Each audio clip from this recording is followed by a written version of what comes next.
Amados, Deus, uma vez eu ouvi de um grande homem de Deus, de que Deus, ele gera amizades espirituais. Deus coloca pessoas nos nossos caminhos para nos aproximar dele, para nos ajudar a discernir a voz de Deus. Porque muitos momentos de nossas vidas, tanto na nossa vida pessoal, quanto na nossa vida ministerial, nós passamos por dúvidas. Temos que tomar decisões que são difíceis, porque são decisões que implicam na vida de outras pessoas. Vão repercutir não só na sua vida, da sua família, como de toda uma igreja. E num desses momentos, Deus antecipadamente me fez conhecer esse homem que vai pregar esta noite. Eu fui numa conferência profética lá em Campinas, e vendo ele pregar, e ele é um mestre da palavra, um doutor em teologia, alguém que nasceu, cresceu, foi criado na igreja, então um servo de Deus, ele e sua esposa. E aí depois da pregação dele, o meu filho Fernando falou assim: pai, vamos convidar ele para ir na nossa igreja? Aí eu falei: filho, ele nem vai dar bola para a gente, nós somos pequenininhos. Mas o meu filho, ele é insistente, vocês conhecem o Fernando, né? E ele foi lá, e com a cara de pau, interpelou ali o apóstolo Djalma, começou a conversar com ele, e ele prontamente aceitou o convite, com uma humildade dos grandes, porque os grandes homens são humildes, queridos, seguem o exemplo do nosso mestre Jesus.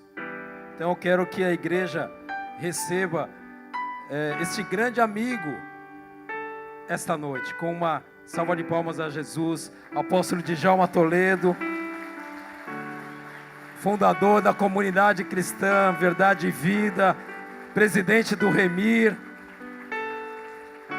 um homem de Deus, um homem sábio, alguém que nós admiramos muito pela sua conduta, pela sua ética e pela sua história no Evangelho.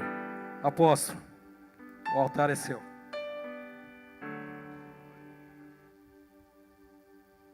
Boa noite, queridos, a graça e a paz. Amém. É com muita alegria que eu recebi o convite de participar desse primeiro ano, dessa nova temporada desta igreja. Tivemos a oportunidade de estar aqui um pouquinho antes de vocês tomarem essa decisão. Deus nos permitiu conhecer cada um de vocês, e eu louvo a Deus pelo privilégio de poder ver o que Deus fez em um ano, né? Parece tão pouco tempo, tantas coisas Deus promoveu e ainda vai promover no meio de vocês. Louvo a Deus, tá, pela vida do pastor Valmor, pela sua família, por todo o projeto que Deus colocou na vida desta casa, pela equipe pastoral, pela equipe que está aqui presente. Me chamo Djalma Toledo, eu sou casado com a pastora Mirna há 41 anos. Temos 5 anos de namoro, então são 46 anos de vida. Eu tenho 66 anos, esse ano agora, em setembro, eu faço 67 anos. Temos 2 filhas, minha filha mais velha chama-se Kemily, é casada com André, ambos são pastores, estão em Portugal, na nossa base missionária. Temos uma igreja em Portugal e uma base da Europa. Eu tenho uma filha caçula, chama-se Milena, casada com Tiago, também pastores do nosso ministério. Passaram 4 anos nos Estados Unidos, estudando depois de casados. Voltaram no período da pandemia. Hoje são coordenadores e diretores da nossa escola de treinamento ministerial. Nós temos alunos em vários lugares do Brasil. Ele chama-se SEV. Ele é composto de 3 grandes frentes: o SEV presencial, que é a nossa formação de pastores e obreiros; Serve Online, que alcance, e o Serve Missões. Nós temos uma escola de missões, onde nós estamos alcançando aí. Temos uma base missionária no Haiti, temos uma base missionária no Paraguai, temos uma igreja, uma base missionária nos Estados Unidos. Então, Deus tem nos permitido construir algo durante esse tempo. Louvo a Deus pela minha família, pelas minhas filhas, pelos meus genros, e o privilégio de poder, durante 66 anos, servir ao Senhor de todo o meu coração. Eu costumo dizer com muita alegria, mas também com muito temor, que durante esses 66 anos, eu nunca me desviei do Evangelho. Durante muitos anos, quando a minha juventude, eu ficava meio que constrangido quando eu via alguns testemunhos de homens e mulheres que tiveram um passado tenebroso, né? Muitas vezes voltados à droga, voltados ao vício, e eles contavam a sua experiência de testemunho, transformação, o que Deus fez com ele, e eu achava aquilo fantástico. Eu olhava para a minha vidinha muquirana, crente desde criança, certinho, um medo incrível de ir para o inferno. Gente, muitas vezes eu não errava, não era por temor a Deus, não, era medo de ir para o inferno mesmo. Entendeu? E eu ficava pensando, cara, não tem testemunho, não tem testemunho. Sabe, eu me lembro um dia que eu decidi tomar uma decisão radical, eu decidi pecar. Sabe aquele dia que você acorda e fala, hoje eu vou pecar. Porque eu queria um testemunho, eu vou pecar. Acordei um dia, eu tinha 14 anos de idade, falei, chega, estou cansado de ser bonzinho. Hoje eu vou pecar. Querido, tem uma dica, se você quer pecar, cola perto de um pecador consumais, aquele pecador.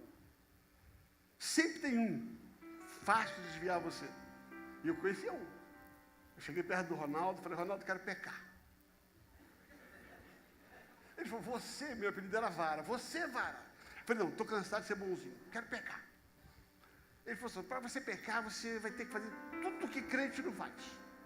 Você vai ter que fumar, você vai ter que beber e você vai ter que arrumar uma garota. E você sabe onde vai dar esse encontro com essa menina. Eu falei, estou dentro.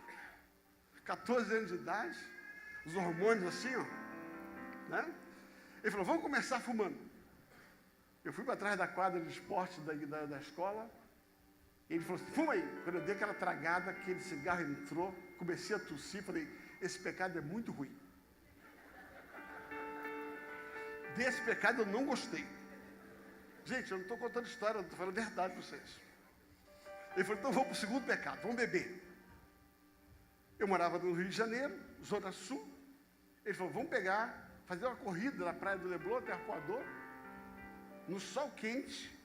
Quando na volta você para no Caneco 70, pede um chopp com colarinho. Nunca tinha bebido. Eu falei, tá bom. Quando eu bebi, diante de Deus, quando eu bebi aquilo, vomitei. Eu falei, também não gostei desse pecado. Esse pecado não presta para mim, não.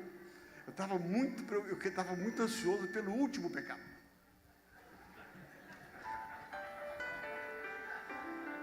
Aquele pecado que todo menino quer, né? Se alguém nunca pecou, que atira a primeira pedra. E aí, vamos. Ele falou assim, ó, hoje à noite vai ter um baile. E no baile vai a Sandra Alça de Caixão. Quando larga, vem outro e põe a mão. E ela vai ficar com você, fica tranquilo que vai dar certo esse último pecado. Mas antes você vai ter que dançar com ela. Eu nunca tinha dançado na minha vida. Resumo da história, na segunda música, ela estava dançando com ela, ela chegou para mim, pastora, diante de Deus, estava dançando com ela, já pensando na conversa depois. Ela olhou para mim e falou assim, Djalma, vai para casa, você nasceu para ser crente. Você não consegue beber, você não consegue fumar, você não consegue dançar. Você acha que vai dar certo, você quer depois? Querido, casei virgem. Nem para pecar eu presto. Eu costumo contar isso para dizer para você que se existe um testemunho que vale a pena ser contado, é o meu. Deus nunca deixou eu caí no pecado para ter que contar uma história triste. Eu tenho uma boa história. Eu sirvo ao Senhor desde a minha juventude. Eu amo o Senhor. Eu estou muito feliz por não ter me desviado do Evangelho durante todo esse tempo.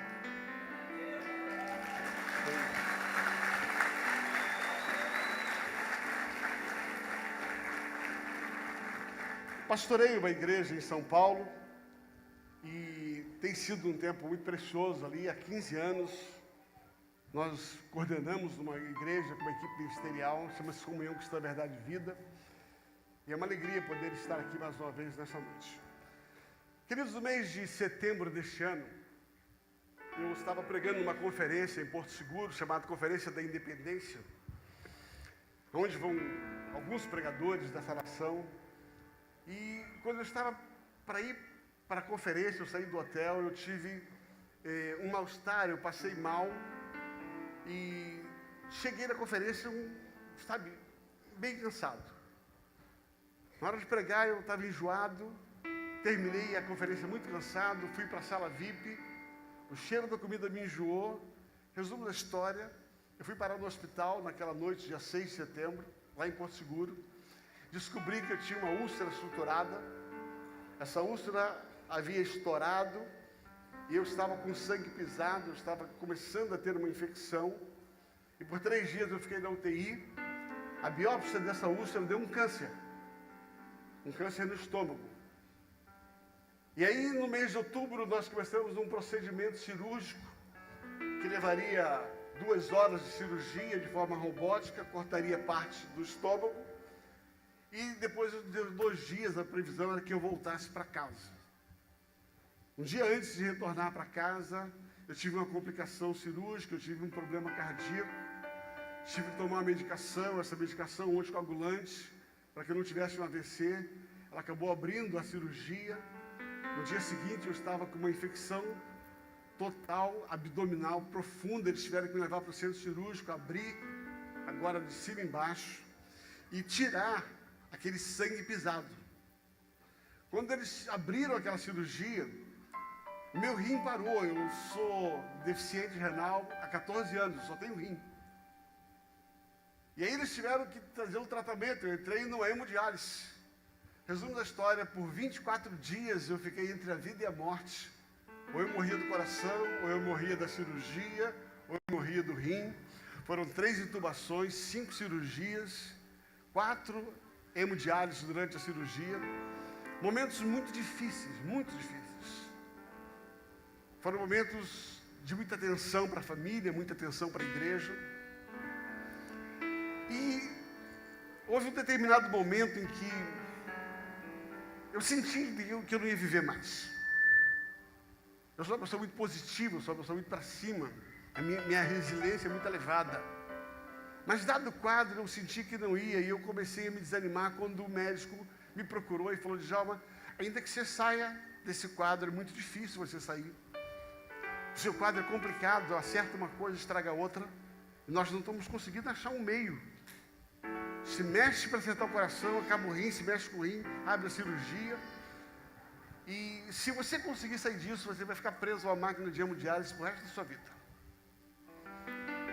Eu tenho um neto em Portugal, que é um xodó do vovô, 4 anos. Eu tenho uma igreja que eu a amo profundamente, no Haiti, onde nós temos 135 crianças órfãs, que nós construímos uma escola para essas crianças. Eu tenho algumas paixões. E eu fiquei pensando que nunca mais eu ia poder ver as crianças no Haiti, nunca mais eu ia poder abraçar o meu neto, nunca mais ia visitar os pastores em outra nação, porque eu nunca mais teria 4 dias livres na minha vida. Isso gerou em mim um medo, isso gerou em mim um sentimento profundo de medo. E aquele medo começou a invadir a minha alma. Eu comecei a entrar num lugar depressivo, comecei a entrar num lugar de desistência. Eu comecei a perceber que o meu ministério estava paralisando. E eu com tantos sonhos, com tanto projeto, eu me lembro uma determinada noite onde eu chorei profundamente ao Senhor e eu falei: Senhor, eu acho que o meu tempo está acabando. Eu acho que eu não consigo mais ir adiante.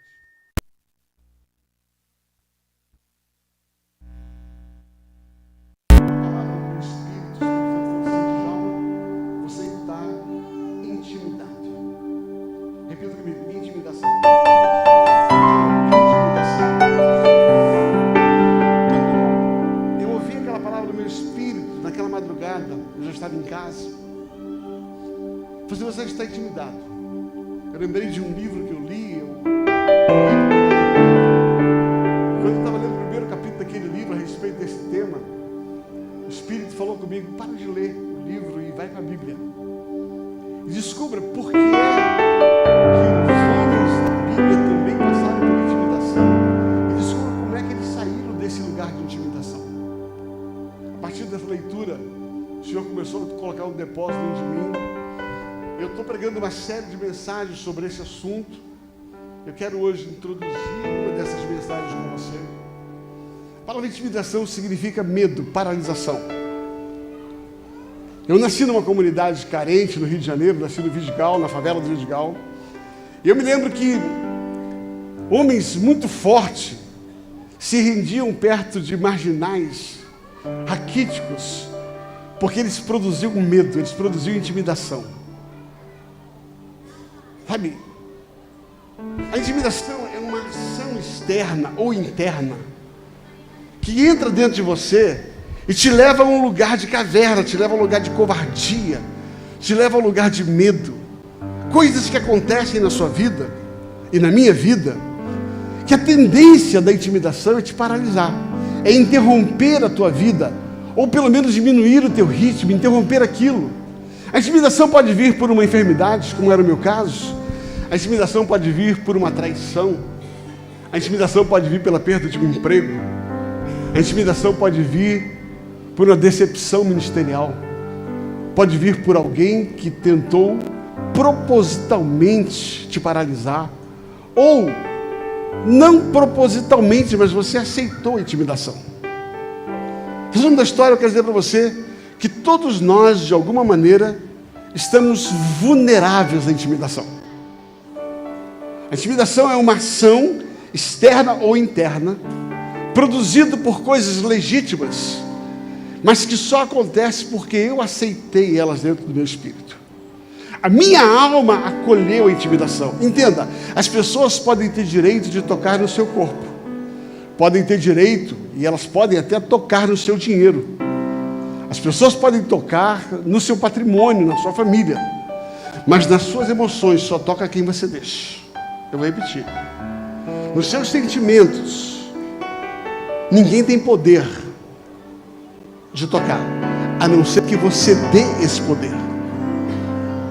Nenhuma circunstância na vida tem o poder de tocar nas suas emoções, se você decidir que elas não serão afetadas, você não será afetada por elas.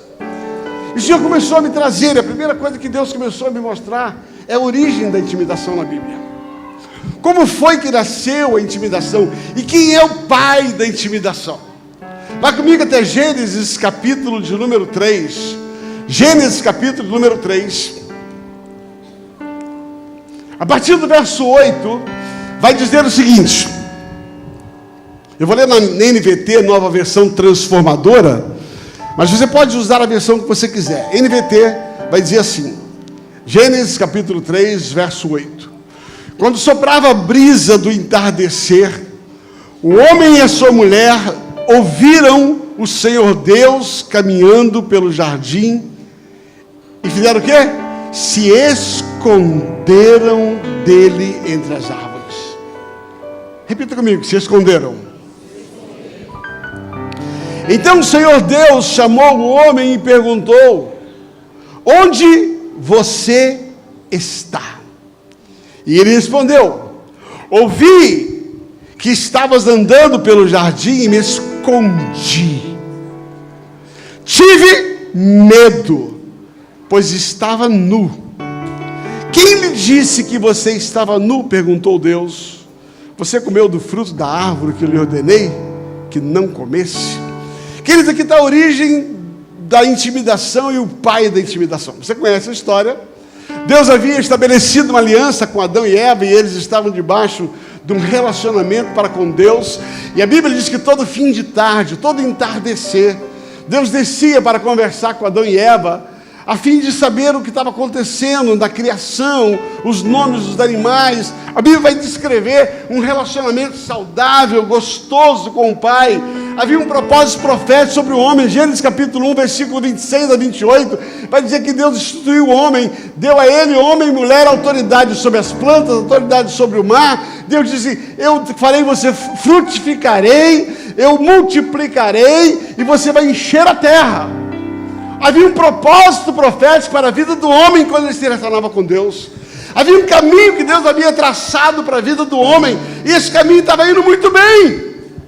O homem estava no jardim, o homem estava com a sua esposa, o homem estava ali governando, o seu propósito estava se cumprindo. E de repente acontece algo. De repente acontece uma voz, de repente o homem deu ouvido a uma voz. Cuidado com as vozes que você dá ouvido. Cuidado com quem você está ouvindo. E a Bíblia diz que o homem deu ouvido a uma voz, a voz da serpente, a voz de Satanás. E esta voz entrou dentro do homem e da mulher, e eles se distanciaram de Deus. Você conhece a história. A Bíblia diz que quando eles pecaram, que eles comeram do fruto da árvore, eles perceberam que estavam nus, os seus olhos se abriram,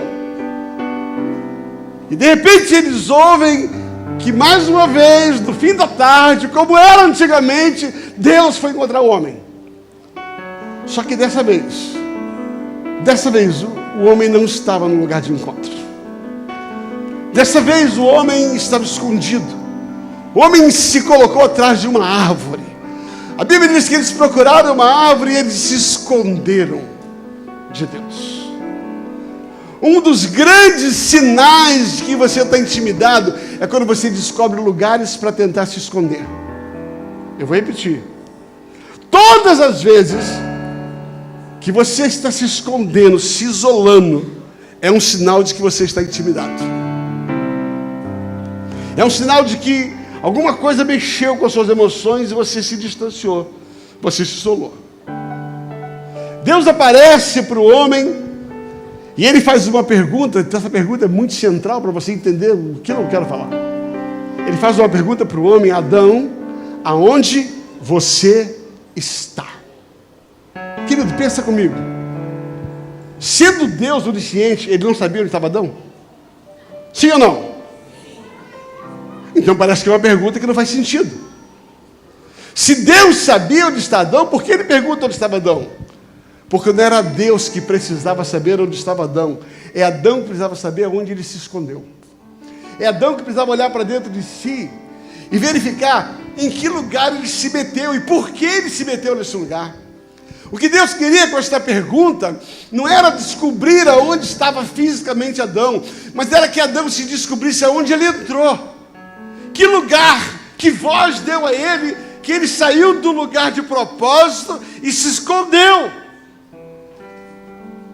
Quando Deus pergunta aonde você está, não tem nada a ver com saber ou não saber o lugar físico, tem a ver o quanto você sabe aonde você se meteu. Por que você está atrás dessa árvore? Que árvore é essa que você colocou? Que caverna é essa que você entrou? Que lugar que você está tentando se esconder? Por que você está tentando se esconder? Qual foi a voz que levou você para este lugar? Qual foi a voz que tirou você do propósito? O que aconteceu que agora você interrompeu o seu propósito profético? Porque alguma coisa lhe aconteceu. Adão, aonde você está? E esta é a pergunta dessa noite: aonde você está? Que lugar você se encontra? Por que você está atrás de uma árvore? Segunda pergunta que Deus fala: Adão, onde você está? Senhor, eu me escondi porque eu tive medo e estava nu. O medo leva a gente para a caverna. O medo leva a gente para se esconder. O medo leva a gente a entrar num lugar que nos distancia do lugar que Deus te criou para ser e para viver. O medo e vozes, situações, circunstâncias, elas têm o propósito de distanciar da razão pela qual você nasceu para ser e para viver. E Deus faz uma pergunta: quem te disse que estava nu? Se a primeira pergunta é: você sabe onde você se meteu? Segundo, por que você se meteu nesse lugar? Quem te levou a esse lugar? Qual foi o agente que provocou em você essa decisão de sair do propósito profético?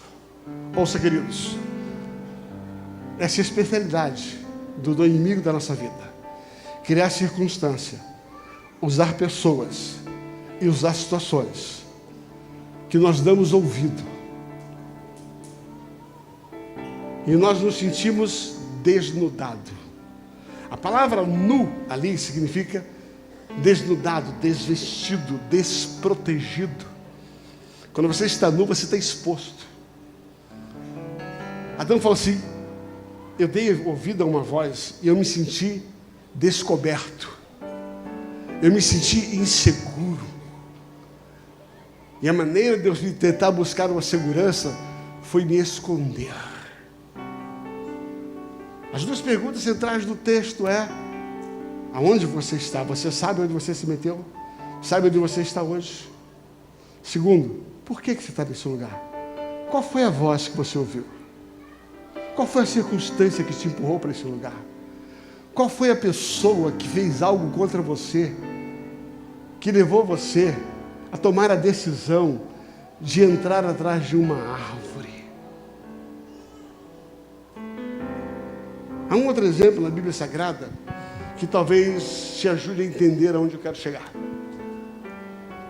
1 Reis, capítulo número 17. A Bíblia vai contar a história do profeta Elias. O profeta Elias foi um dos grandes profetas, inclusive mencionado por Jesus. Elias, em 1 Reis, capítulo 17, Elias aparece no cenário bíblico fazendo algo extraordinário. Ele dá um grito na terra e diz assim: sobre a minha palavra não choverá mais. Ele não falou Deus me disse, mas ele era tão íntimo com Deus que aquilo que Elias declarava na terra acontecia no céu. Não foi Deus que disse para Elias dizer, mas Elias era respeitado no céu, e ele declarava na terra e o céu concordava. Mais à frente, Deus aparece para ele e diz: Elias, diga o que vai chover. Agora Elias declara o que Deus quer e acontece. Esse mesmo Elias enfrentou 850 bruxos, 450 profetas de Baal e outros 400 profetas. Eram bruxos, feiticeiros, magos. Elias enfrentou 850 bruxos, debochou deles durante um dia inteiro. E quando todo mundo estava perdido, Elias orou, o fogo desceu, consumiu um holocausto. Pensa num homem fera, pensa num cara top, pensa num profeta incrível, um homem que trazia uma palavra profética, um homem que movia o céu, um homem que movia a terra, um homem que não tinha medo de bruxo, um homem que não tinha medo de trazer, um homem que trazia o fogo do céu, um homem que via os milagres acontecerem à sua volta, um homem que multiplicava o pão na casa, o azeite na casa da viúva. Pensando num homem extraordinário. Mas um dia alguém falou assim: há uma voz contra você. A Jezabel falou que ela não vai sossegar enquanto não te matar. E o super Elias deu ouvido a uma voz. Está comigo até aqui? Quem te disse, Adão? Quem te disse que estava nu? Qual foi a voz que você ouviu? Qual foi a circunstância que você viveu? Qual foi a pessoa, qual foi o agente que conseguiu entrar nas suas emoções? Qual foi a voz, qual foi a circunstância que você deixou entrar dentro de você, que tornou o guerreiro num covarde, que tornou o profeta num gatinho acovardado? Qual foi a voz? Qual foi a circunstância? Queridos, vocês podiam estar vivendo outra história hoje. Outra história hoje. Se há um ano atrás vocês tivessem dado ouvido a algumas circunstâncias. Sabe por que vocês estão aqui? Porque vocês não deram ouvido a vozes nem a circunstâncias. Vocês preferiram continuar debaixo da voz do propósito profético. E eu venho nesse primeiro ano dizer para vocês, parabéns, porque a intimidação não chegou na casa de vocês.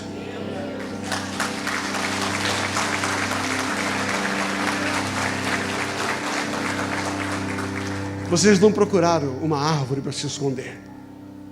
Elias se envia numa caverna, acovardado por uma circunstância, por uma voz, que ele deu lugar, que ele deixou entrar dentro dela. Agora, o mais bonito é que toda intimidação termina quando Deus vem. E Deus foi até Elias. Ele estava enfiado numa caverna, assim como Adão estava enfiado atrás de uma árvore. E ele diz, Elias, o que é que você está fazendo aí? Se eu pudesse fazer a terceira pergunta, a primeira é, onde você está? A segunda é, qual foi a voz, qual foi a circunstância que te levou? A terceira é, até quando você vai ficar nessa caverna? Até quando você vai ficar nesse lugar de intimidação? Até quando? Deus fala, Elias, sai desse lugar. Eu venho nessa noite trazer uma ordem de Deus para você. Hoje é dia de largar as cavernas. Hoje é dia de largar as árvores que nós entramos achando que estávamos sendo protegidos, quando na verdade nós estávamos nos separando do propósito profético. E Deus fala, Elias, o que é que você está fazendo aí? Sai daí, porque ainda tem muito que você fazer. Há um rei para você ungir. Há um profeta para você estabelecer no seu lugar. E assim diz o Senhor, Deus ainda não terminou com você, diz o Senhor para você nesta noite. Deus ainda não terminou com você. Ainda tem uma jornada pela frente. Eu tenho uma palavra para esta igreja. Deus só está começando com vocês.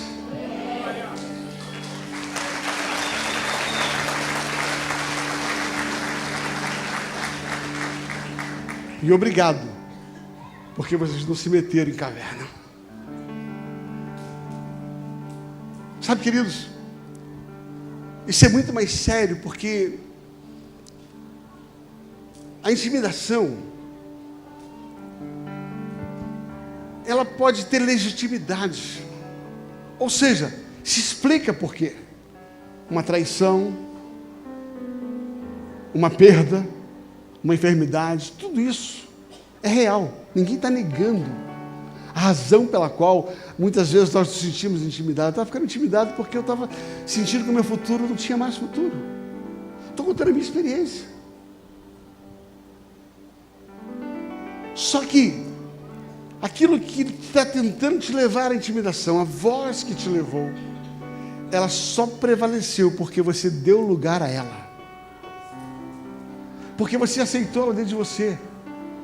O que eu estou dizendo é que fatores internos ou externos, pessoas ou circunstâncias, elas podem querer te empurrar para esse lugar de intimidação, te tirar do teu propósito profético, mas entrar neste lugar é uma decisão sua. E sair desse lugar é um mando, é uma ordem de Deus. E eu venho nessa ordem dizer para você, assim diz o Senhor nesta noite, o teu tempo de caverna está acabando. O teu tempo de intimidação está acabando, porque ainda tem muito para você fazer. Diga amém. Há uma história que eu queria ler com você, de um homem que entrou nesse lugar. Esse homem chama-se Josué. Josué capítulo número 1, a partir do verso de número 1, ele vai contar uma história, ele vai dizer assim, depois que Moisés, servo do Senhor, morreu, depois que Moisés, servo do Senhor, morreu, o Senhor disse a Josué, filho de Nun, auxiliar de Moisés: meu servo Moisés está morto.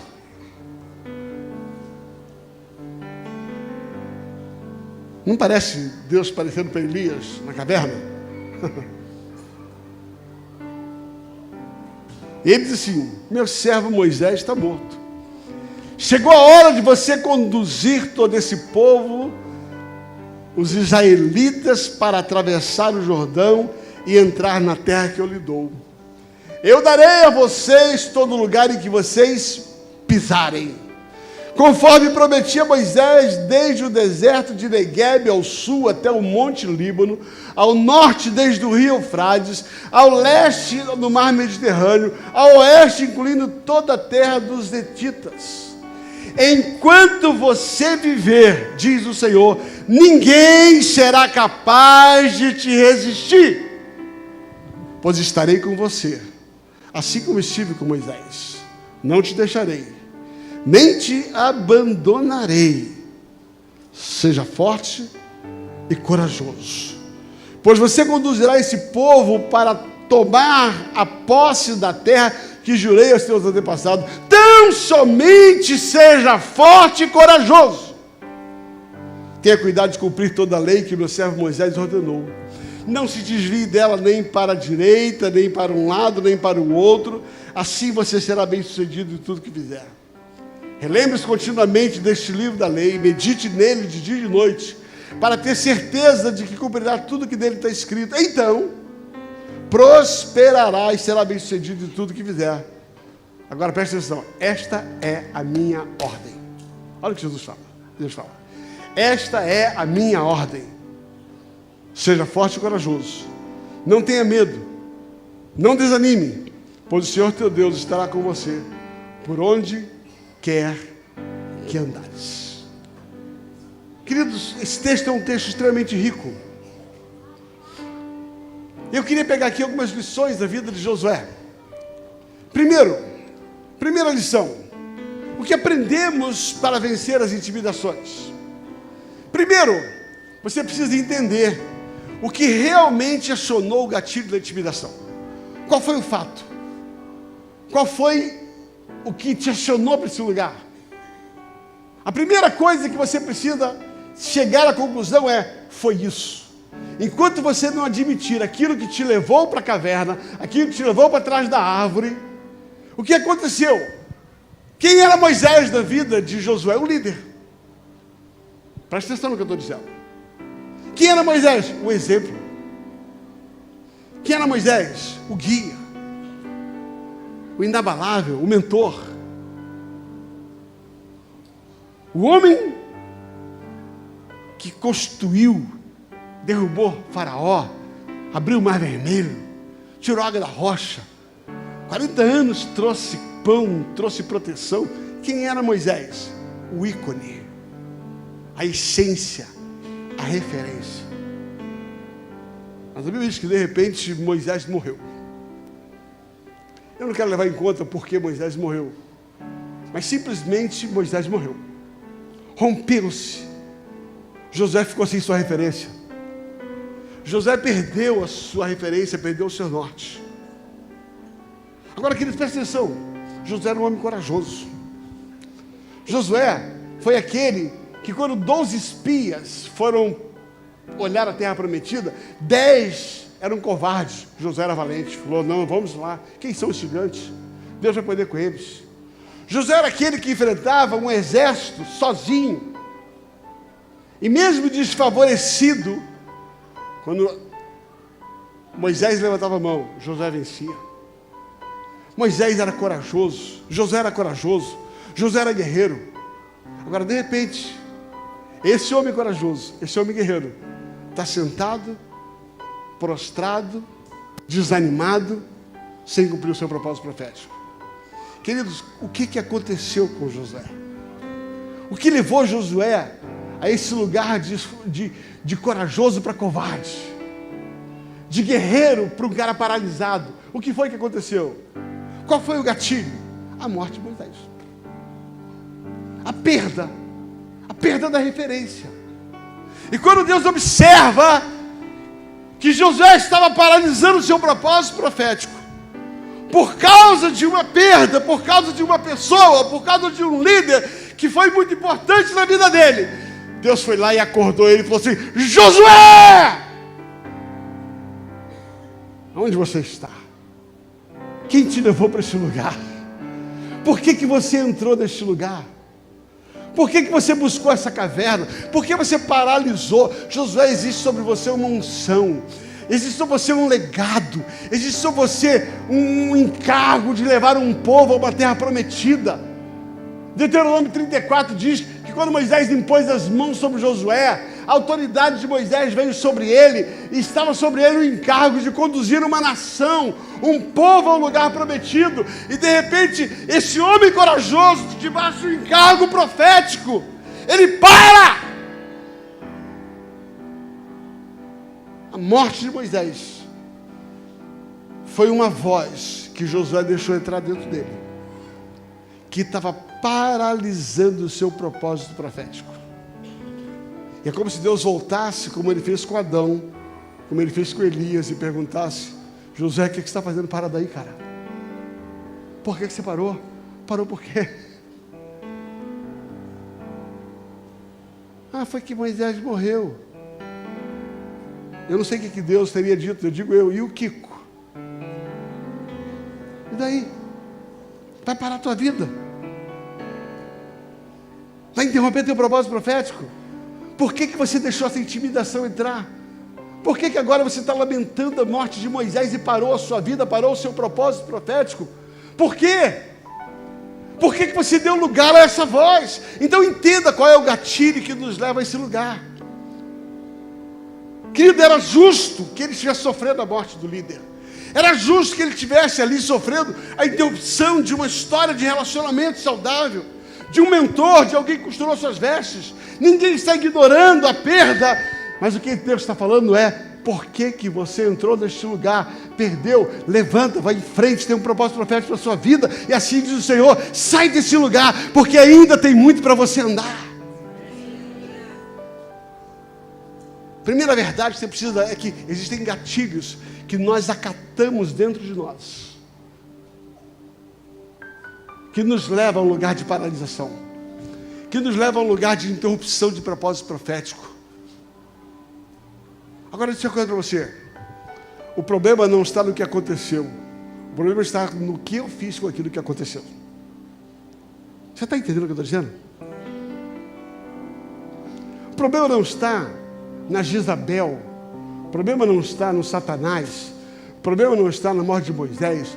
O problema é que eu permiti que esse fato afetasse as minhas emoções e paralisasse a minha jornada profética, e paralisasse o propósito para o qual eu nasci. E nessa noite eu venho dizer: essa noite vai ser uma noite de cura na sua vida. Porque não importa o que fez você entrar na caverna, se esconder atrás de uma árvore, ou sentar prostrado, Deus nessa noite me trouxe a esse lugar para dizer: ainda tem muito para você caminhar. Mas você precisa assumir. Foi isso. Segunda coisa que eu quero que você entenda no texto, segunda verdade: não se esqueça que aquilo que você está vivendo não invalida o que Deus tem para você. Ai, meu Deus do céu. O versículo de número 3 e 4, ele vai dizer: todo lugar em que você pisar a planta do seu pé, eu vos tenho dado. Como prometi a Moisés, propósito profético.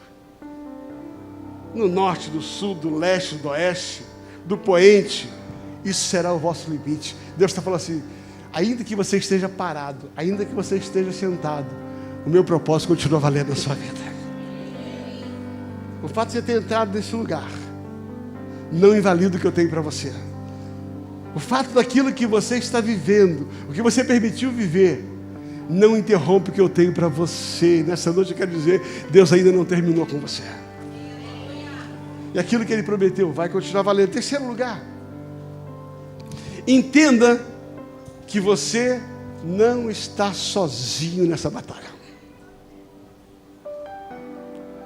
Versículo de número 5, ele vai dizer assim: ninguém poderá te resistir todos os dias da tua vida. Como eu fui com Moisés, eu serei contigo. Você não está sozinho. Você não está sozinho. Eu serei contigo, não te deixarei, nem te desampararei. A terceira verdade que eu quero que você entenda nesse texto é que você não está sozinho nessa batalha. O texto começa dizendo que os inimigos externos não têm poder para te parar. Ele diz assim: ninguém poderá te resistir todos os dias da sua vida. Ele está dizendo assim: o que vem de fora não tem poder para te afetar, a não ser que você deixe. Eu sou com você. E ele diz no mesmo texto: você não está sozinho, eu serei com você. Nesse recomeço, nessa jornada, levanta, simplesmente se levanta. Sai desse lugar de marasmo, sai dessa caverna, sai de trás dessa árvore, sai de trás desta lamentação. Ah, pastor, é porque você não conhece a minha história. Você não sabe quanto eu sou infeliz. Eu sou menor da minha casa. Você não sabe, eu sou pobre. Você não sabe, eu sou carente. Você não sabe, eu sou rejeitado. Querido, de rejeição, eu sou especialista. De pobreza, eu sou pós-graduado em Boston. Você está rindo? Eu nasci numa favela, num barraco de 2 cômodos. Tinha uma sala que era nosso dormitório e uma cozinha. O banheiro era uma casinha do lado de fora. Não tinha água encanada na favela. Meu primeiro banho de chuveiro eu tomei com 14 anos de idade. A minha primeira cama eu tive quando eu casei. De pobreza eu entendo. De rejeição eu entendo. Aos 12 anos de idade eu descobri que eu tinha o problema de calcificação de ossos. De 12 aos 14 anos eu quebrei 7 vezes o braço. Eu não podia tocar em nada que eu quebrava o braço. Um dia eu estava andando na praia do Leblon sozinho. Eu tropecei no meu pé, caí e quebrei o braço. Resumo da história: eu não podia jogar bola. Não podia correr, não podia soltar pipa, não podia brincar. Como é que um menino que mora na favela não pode brincar, não pode jogar bola, fazer o que da vida? Graças a Deus pela vida da minha irmã. Ela me inseriu no meio dela e eu aprendi a brincar de boneca. Você está rindo? Foi a salvação da minha vida. É lógico, teve um custo. Aonde eu passava, o pessoal dizia: olha a cabeleira do Zezé, será que ele é? Porque eu não jogava bola com os meninos, eu não soltava pipa, eu não corria e brincava com os meninos. Todo mundo achava que eu era gay. Enquanto o pessoal achava que eu jogava no outro time, eu me sentia o Ken da Barbie. Tudo que a menina me abraçava, tudo que a menina me beijava, eu estava feliz no meio daquela mulherada. O pessoal achando que eu estava virando o time, eu estava tirando proveito. É bonito, né? Contar a história. Passa por isso para você ver. Eu fui rejeitado. Eu fui humilhado. Eu fui carente. Mas aos 15 anos de idade, eu estava no poço tirando água. E vieram alguns meninos e me deram uma surra. No dia 11 de setembro de 1973. Me chamaram de tudo que é nome que você pode imaginar. Tiraram a minha roupa. Me deixaram de cueca no meio da favela. Me sangraram de tanto bater. Aquele dia, eu pensei em desistir da vida. Eu estava naquele posto, na favela do Vidigal. E uma presença entrou naquele lugar. E essa presença era Jesus.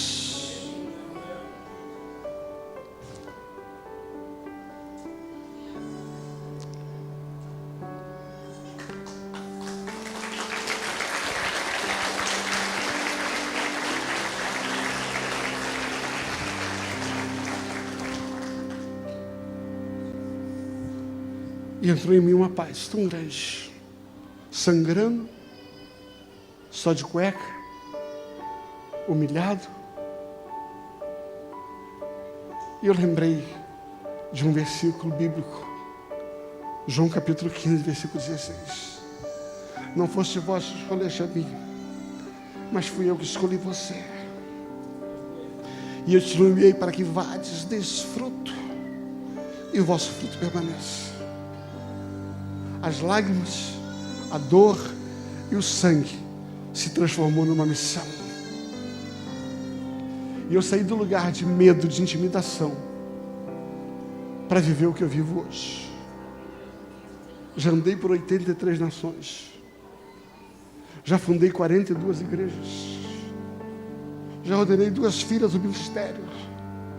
Já ordenei 85 pastores. Porque um dia eu disse não à intimidação. Um dia eu disse não à covardia, à rejeição. Mas eu precisei mudar a voz. Eu precisei deixar de dar voz para aqueles meninos que queriam me jogar na caverna, queriam acabar com a minha carreira. E eu precisei ouvir a voz do meu Salvador. E nessa noite eu venho aqui dizer para você, há uma voz te chamando para voltar.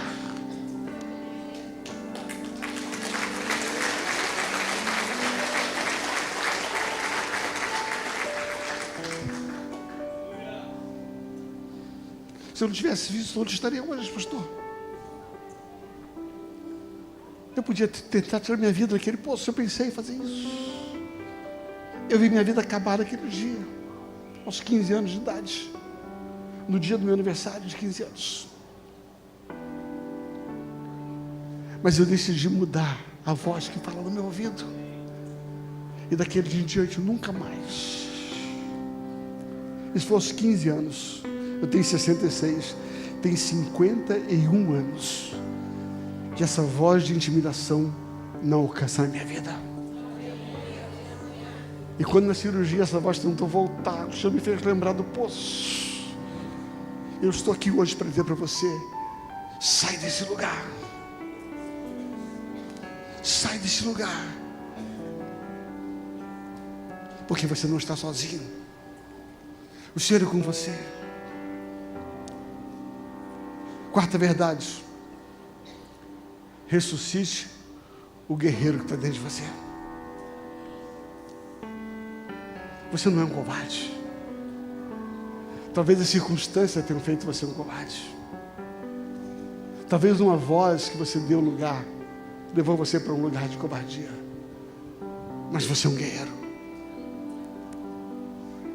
Sendo assim, nessa noite, ressuscite o guerreiro que está dentro de você. E retorne ao teu propósito profético. Pastor, me dá uma razão para isso. E Deus diz, sabe por quê? Porque tem um Jordão para você passar. Tem uma terra para você conquistar. E preste atenção, Valmor e pastora. Há um povo que precisa de você. Eu lhe disse isso no dia da nossa conversa. Eu lhe disse 3 vezes isso no dia que você me ligou. Existe um povo que precisa de você. Falei ou não falei? 3 vezes. Não desista. Não pare. E o que está vivendo hoje é porque você deu ouvido à voz correta.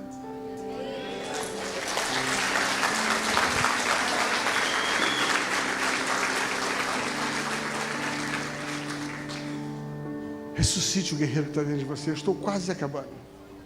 Em último lugar. Sair desse lugar de acovardamento, de esconderijo, de caverna, não é uma opção, é uma ordem. Versículo de número 9 vai dizer assim: não te mandei eu, ou esta é a minha sugestão. É isso que está escrito? É isso que está escrito aqui? Deus está sugerindo para você? Está escrito assim, esta é a minha sugestão. Então lê comigo, diga assim, esta é a minha ordem. Deus não está te pedindo, Deus está te mandando. Ele diz assim, esta é a minha ordem. Seja forte e corajoso. Não tenha medo. Não desanime. Pois o Senhor teu Deus, pois o Senhor, seu Deus, estará com você por onde quer que andais. Assim diz o Senhor é com vocês.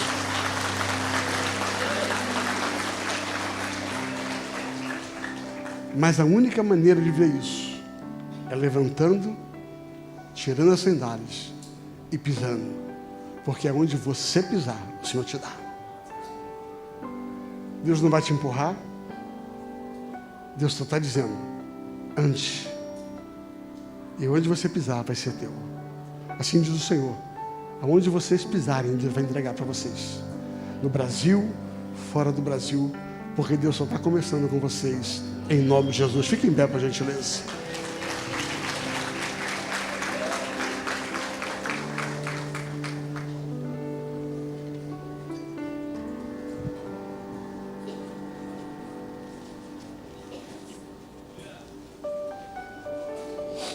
Eu queria fazer um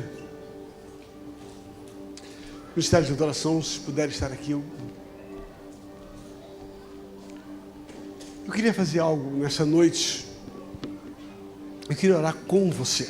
Eu não quero orar por você. Eu quero orar com você.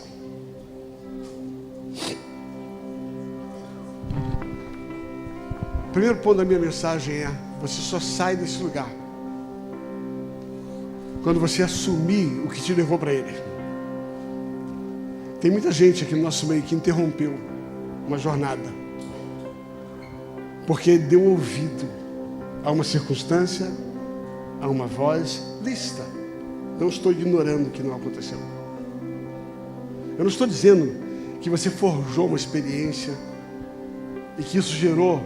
É falso. Estou dizendo que são coisas lícitas. Mas as coisas externas, elas só têm poder de mexer internamente se você deixar.